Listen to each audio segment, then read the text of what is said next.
그날 밤 문틈 사이로 보인 건 조용한 방 안에서 어깨를 떨며 울고 있는 45살의 여자였습니다.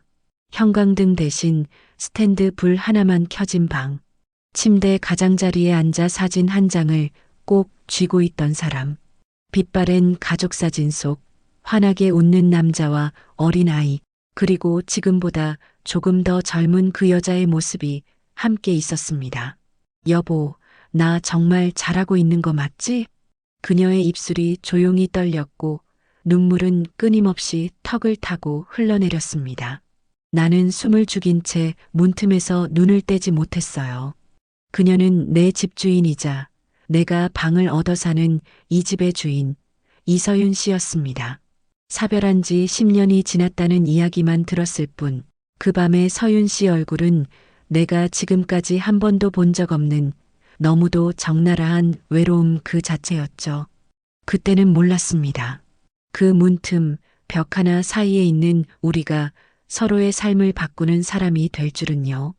오늘 인생살이가 준비한 이야기는 남편과 사별한 45살 집주인과 43세 노총각 목수, 그리고 자취방 하나에서 시작된 조금 늦게 찾아온 사랑 이야기입니다. 시작하기 전 구독과 좋아요, 알림 설정 부탁드립니다. 지금부터 제 이야기를 들려드리겠습니다. 제 이름은 장현우, 43살입니다. 목수로 일한 지는 20년 정도 됐고 서울 외곽 아파트 공사 현장 여기저기를 전전하며 일하고 있어요. 집은 경기도 끝자락, 현장까지 왕복 4시간. 새벽 5시에 일어나 새벽 첫 차 타고 나가서 해질녘에 겨우 돌아오는 생활을 1년 넘게 하다 보니 몸도 마음도 점점 망가져 가더라고요. 어느 날은 작업대에 기대서 잠들어 버렸고 팀장이 한숨을 쉬며 말했습니다. 야, 장현우, 너 이러다 떨어져 죽는다. 가까운데 방 하나 얻어. 그 말이 계기가 되었죠. 퇴근길에 현장 근처 부동산에 들렀습니다. 혼자 쓸 작은 방 하나면 돼요. 화장실이랑 샤워만 할 수 있으면 됩니다. 부동산 사장이 서랍에서 파일 하나를 꺼내더니 말했습니다. 여기 하나 있어요. 집주인이랑 같이 사는 구조인데 방만 따로 빌려주는 데예요. 집주인 아주머니가 혼자 사시고 성격도 좋아요. 예전에 하숙도 했다더라고요. 그렇게 찾아간 곳이 바로 오래된 주택가 골목 안쪽에 있는 낡은 2층 집이었습니다. 대문을 열고 들어가니 작은 마당, 골목 고양이가 한 마리 누워 있다가 나를 힐끗 쳐다보더니 도망갔습니다. 초인종 대신 녹슨 문고리를 두드렸죠. 네, 잠깐만요. 안에서 들려오는 여성의 목소리. 잠시 후 문이 열렸습니다. 첫인상은 말이 필요 없었습니다. 단정하게 묶은 머리에 수수한 니트와 청바지, 화장기 거의 없는 얼굴이었는데 피곤함과 부드러움이 묘하게 섞여 있었습니다. 안녕하세요. 방 보러 오셨죠? 아, 네, 부동산에서 연락처 받고 왔습니다. 장현우라고 합니다. 들어오세요. 신발은 아무데나 벗으셔도 돼요. 제가 정리할게요. 집안은 낡았지만 데코와 정리가 잘 되어 있었습니다. 군데군데 오래된 가구가 있었지만 먼지 하나가 보이지 않았죠. 방은 2층이에요. 따라 올라오세요. 계단을 올라가며 나는 그 사람의 뒷모습을 보게 됐습니다. 45이라고 하기엔 허리가 곱고 걸음은 단단했습니다. 2층 복도 끝 작은 문 하나를 열자 내 방이 보였습니다. 여기에요. 방 크기는 크지 않은데 혼자 지내기엔 괜찮을 거예요. 침대, 옷장, 작은 책상 하나 있고요. 화장실이랑 샤워는 1층 공동 사용이에요. 월세는 40만 원 어떠세요? 좋네요. 저한텐 딱입니다. 아, 저는 이서윤이라고 해요. 남편이 10년 전에 사고로 먼저 갔어요. 그 뒤로는 아들 하나 키우다가 지금은 군대 가 있고 이 집엔 저 혼자예요. 아, 네. 괜찮아요. 이제는 담담하게 말할 수 있어요. 서윤 씨가 싱긋 웃었습니다. 그 웃음이 이상하게 마음에 남았습니다. 그 주 주말 짐을 싸들고 그 집으로 이사를 했습니다. 어서 오세요, 장현우 씨. 편하게 현우라고 불러주세요. 저도 뭐라고 불러야 할지. 그럼 저도 서윤이라고 불러주세요. 너무 아주머니 이런 거 말고요. 나이 차이 많이 안 나잖아요. 네, 알겠습니다. 서윤 씨, 방을 대충 정리하고 내려왔을 때 부엌에서 나는 냄새에 눈이 번쩍 떠졌습니다. 김치찌개 끓는 냄새, 달걀 부치는 소리, 마늘 볶는 소리. 혹시 밥 하시는 거예요? 아, 네. 혹시 저녁 아직 안 드셨으면 같이 드실래요? 원래는 방만 빌려드리기로 했는데 첫날인데 그냥 넘어가긴 뭐해서요. 아, 정말요? 괜찮아요? 전 라면만 먹어도 되는데 라면만 먹다 쓰러져요. 목수라면서요. 힘쓰는 일하는 사람이 운전기사처럼 라면으로 버티면 안 돼요. 그 말이 왜 그렇게 따뜻하게 들리던지요. 식탁 위에는 김치찌개, 계란말이, 멸치볶음, 시금치나물. 어디서 많이 본 집밥의 전형적인 구성. 잘 먹겠습니다. 나는 허겁지겁 밥을 떠넣었습니다. 집에서 잘해주지 않는다는 말은 아니었지만 이상하게 이 집밥은 오래 알고 지낸 친척 집에 온 것처럼 편안했습니다. 맛있어요? 네, 진짜 맛있어요. 현장 근처 분식집이나 편의점 도시락만 먹다가 이런 밥 먹으니까 살 것 같네요. 서윤 씨는 그 말을 듣고 조용히 웃었습니다. 혼자 살다 보니 그냥 대충 먹게 되더라고요. 그래도 누가 같이 앉아서 먹어주면 괜히 신경 써서 더 하게 되네요. 그날 이후로 우리는 방만 빌리는 자취생과 집주인에서 조금씩 다른 관계로 옮겨가기 시작했습니다.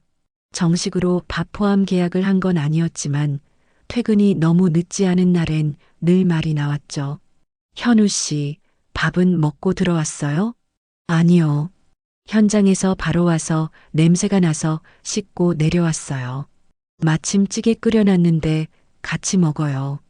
혼자 먹기 싫어서 많이 해뒀어요. 처음엔 미안해서 몇 번 사양했지만 어느 순간부터는 자연스럽게 식탁에 마주 앉게 됐습니다. 그리고 시간이 더 흐르자 밥 위에 뭔가가 더 얹혔습니다. 바로 맥주 한 캔, 혹은 가벼운 소주 한 잔이요.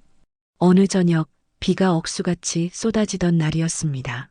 현장에서 비 맞으며 철근을 정리하고 들어왔더니 몸이 얼어붙은 것 같았죠. 오늘 비 많이 맞았네요. 서윤 씨가 수건을 내밀며 말했습니다. 샤워 먼저 하세요. 저녁은 다 돼가요. 오늘은 김치전이랑 동태찌개 했어요. 비 오니까 괜히 부침개가 먹고 싶어서요. 샤워를 마치고 내려와 식탁에 앉았을 때 테이블 한쪽에는 소주병이 하나 놓여 있었습니다. 현우 씨, 한잔 할래요? 비도 오고 오늘은 좀 마시고 싶네요. 혼자 마시기엔 또 좀 그래서. 좋죠. 저도 비 오는 날 소주 좋아합니다. 잔이 몇 번 오가고 분위기가 조금 풀렸을 때였습니다. 현우 씨는 왜 아직 혼자예요? 43이면 주변에서 많이들 뭐라 할 텐데. 많이들 합니다. 근데 제가 현장 돌면서 일하는 게 너무 길어지다 보니까 누구를 만나기도 애매하고 만나다가도 금방 헤어지고 그러다 보니 그냥 이렇게 살려나 보다 하게 됐어요. 현장에서 산 세월이 티가 나네요. 손도 그렇고. 서윤 씨가 제 손을 힐끗 보더니 말했습니다. 못 박힌 굳은 살, 상처 흔적. 누군가 내 손을 그렇게 오래 바라본 건 오랜만이었습니다. 서윤 씨는요?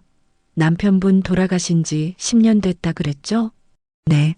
35에 혼자가 됐으니까 벌써 10년이네요. 잔을 한 모금 비우며 그녀가 천천히 말을 이었습니다. 처음 몇 년은 사람이 아니라 껍데기로 사는 기분이었어요. 애 앞에서 울지도 못하고 밤마다 방문 닫고 혼자 울고 어느 순간부터는 그냥 아무 감정도 안 느껴지는 것 같더라고요.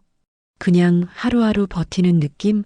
그러다 아들이 커서 집 떠나고 이 집에 혼자 남으니까 그때부터는 진짜 외로움이라는 게 뭔지 알겠더라고요.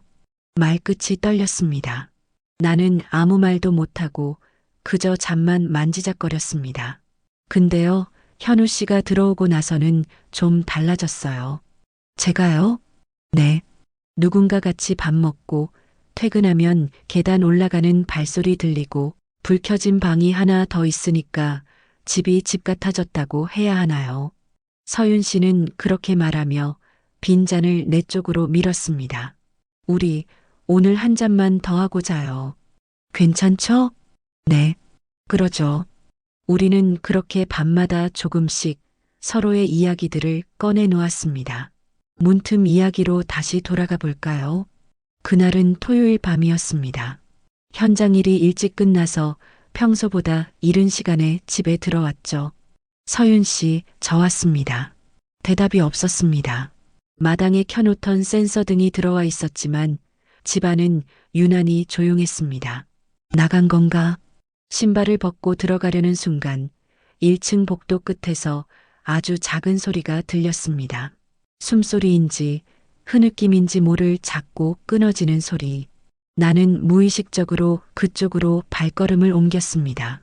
그리고 서윤 씨 방 앞에 섰습니다. 문은 완전히 닫혀 있지 않았고 세상과의 거리만큼 아주 조금 문틈이 열려 있었습니다. 그 사이로 스탠드 불빛이 새어나왔죠. 여보, 나 오늘 좀 힘들었어. 작은 중얼거림이 들렸습니다. 나는 그 말에 걸음을 멈췄습니다. 그녀는 침대 가장자리에 앉아 있었습니다. 손에 쥐고 있던 건 아까 말한 그 가족 사진이었고요.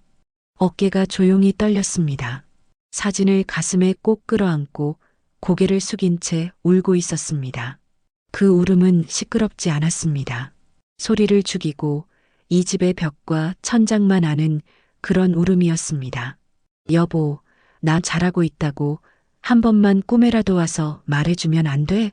나는 손잡이를 잡았다가 결국 아무것도 하지 못한 채 뒤로 물러섰습니다. 그리고 계단을 천천히 올라 내 방 문을 닫고 어둠 속에서 한참을 누워 있었습니다. 그날 밤 나는 제대로 잠을 이루지 못했습니다. 회사도 돈도 미래도 아닌 그냥 한 사람의 외로움이 머릿속에서 계속 맴돌았어요. 그 일을 겪고 난 뒤 나는 서윤 씨를 보는 시선이 바뀌었습니다. 부엌에서 고무장갑을 끼고 설거지를 하는 손, 빨래를 개다 무릎을 잠깐 쓸어내리는 버릇, 소파에 앉아 멍하니 TV를 보다가 문득 고개를 돌려 창밖을 보는 그 눈빛까지. 내가 왜 이 사람을 이렇게 자꾸 생각하지?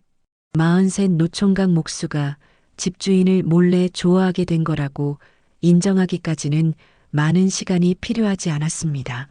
어느 화요일 오후 현장 일이 취소되어 집에 있는 날이었습니다. 오늘 쉬는 날이에요? 네. 현장 일이 빨리 끝나서요. 서윤 씨는요? 저도 오늘은 카페 쉬는 날이에요. 그러게요.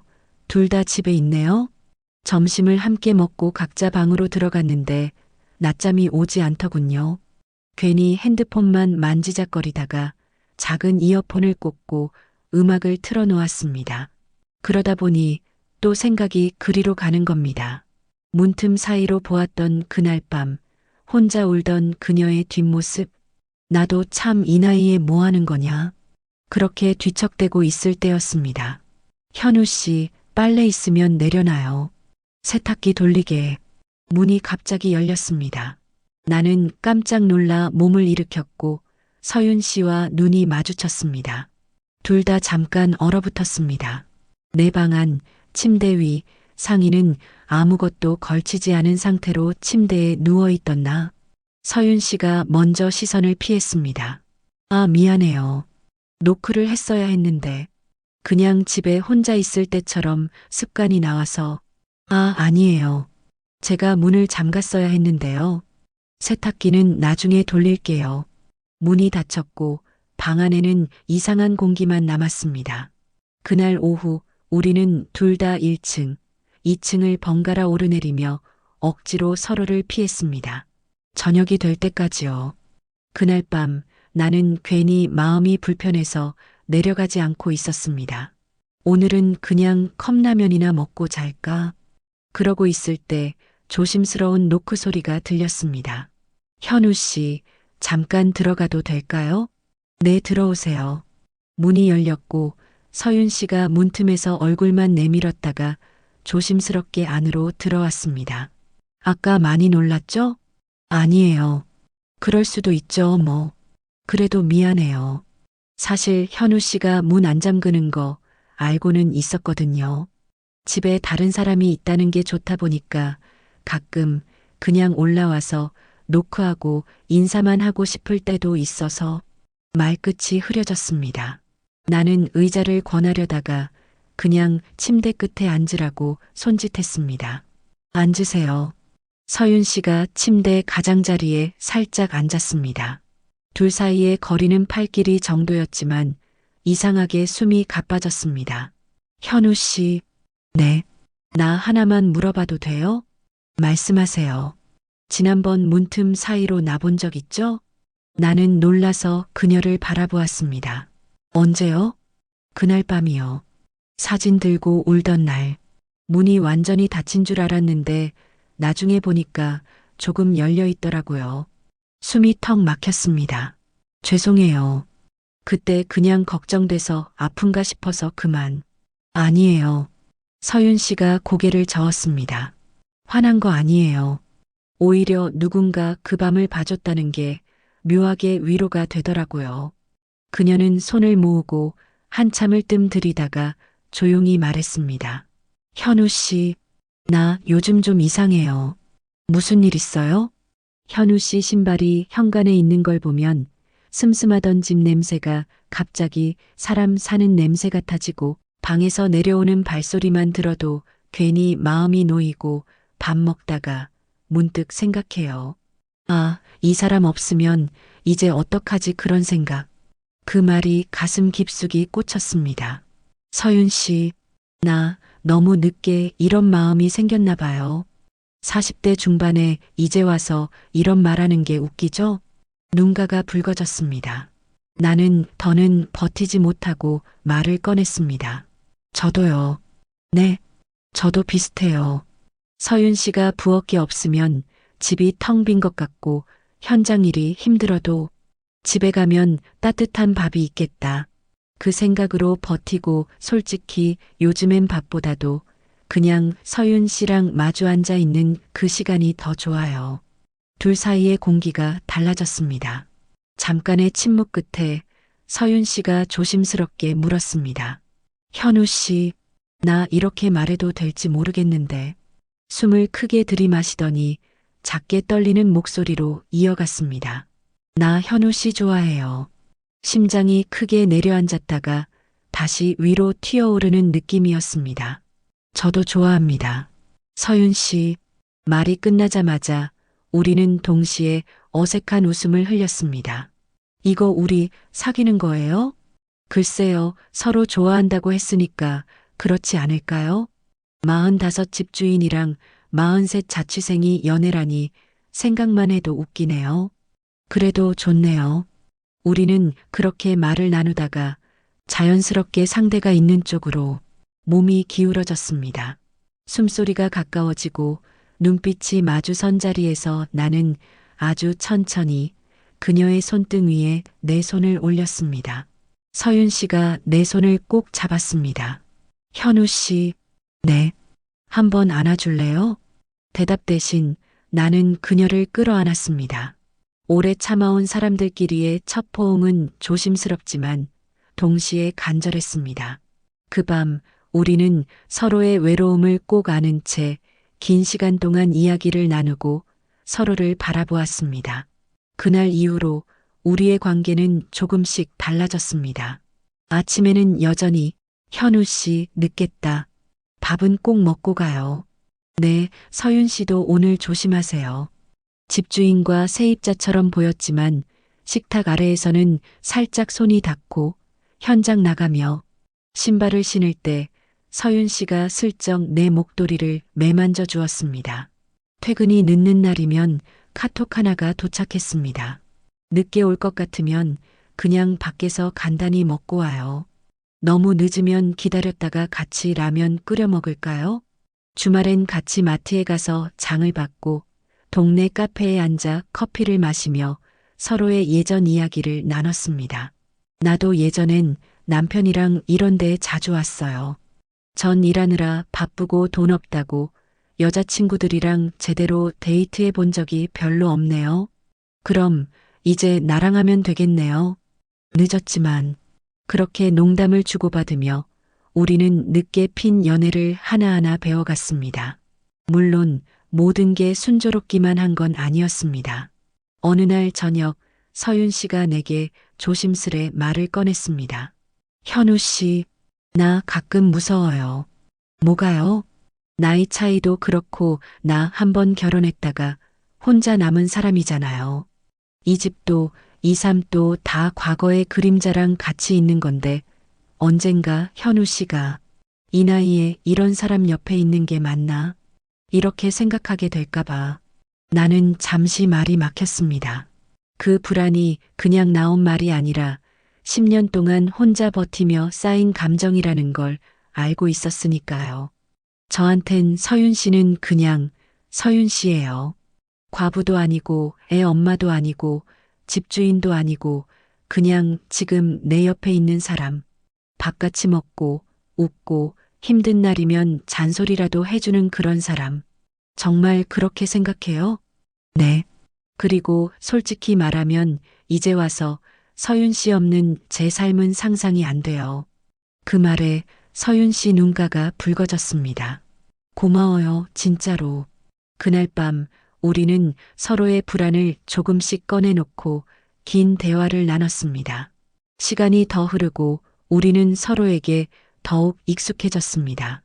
어느 늦겨울 밤 눈이 소복이 내리던 날이었습니다. 현장에서 늦게 돌아온 나를 위해 서윤 씨는 따뜻한 전골을 끓여놓고 기다리고 있었습니다. 오늘 많이 추웠죠? 얼굴이 얼어붙었네요. 그래도 여기 들어오면 다 녹네요. 식사를 마치고 우리는 거실 소파에 나란히 앉아 창밖으로 내리는 눈을 바라봤습니다. TV는 켜져 있었지만 두 사람의 시선은 대부분 창밖이나 서로에게 향해 있었죠. 현우 씨, 네. 10년 만에 이렇게 누군가랑 겨울을 보내는 게 참 낯설고 참 좋네요. 나는 조용히 그녀의 어깨를 감싸 안았습니다. 앞으로도 같이 겨울 보낼 수 있으면 좋겠네요. 그 말에 서윤 씨가 내 쪽으로 몸을 기댔습니다. 그 말 책임질 수 있어요? 네. 우리는 천천히 얼굴을 마주봤고 조심스럽게 입을 맞췄습니다. 이번엔 어색한 첫 키스가 아니라 서로를 잘 아는 사람들이 나누는 조용하지만 깊은 입맞춤이었습니다. 서로를 아는 채 우리는 거실불을 하나씩 껐고 방 안에 남은 건 스탠드 조명과 창밖 가로등 불빛뿐이었습니다. 그날 밤 우리는 서로의 손을 잡고 한 걸음 더 가까이 다가가 긴 밤을 함께 보냈습니다. 그로부터 1년이 지났습니다. 우리는 여전히 낮에는 집주인과 세입자처럼 보이지만 실제로는 서로의 삶을 나누는 연인이 되었습니다. 현장의 동료들은 말했습니다. 야, 장현우.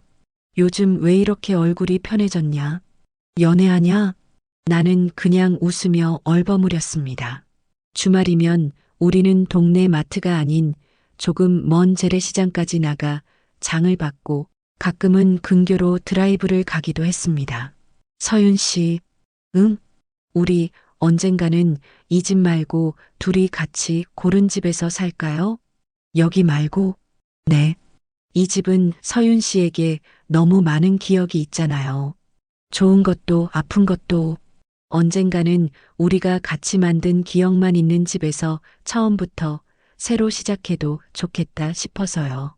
서윤 씨는 한참 동안 대답하지 않다가 조용히 웃으며 고개를 끄덕였습니다. 그러네요. 좋아요. 나중에 진짜 가능해지면 그때는 우리가 같이 도배하고 현우 씨가 직접 선반도 달고 내가 커튼도 고르고 그리고 그 집에서는요. 응? 아침에 눈 떠도 계단 오르내릴 필요 없이 같은 방에서 일어나면 좋겠네요. 그 말에 서윤 씨가 살짝 내 어깨를 치며 말했습니다. 어우, 노총각이 입도 달콤하네.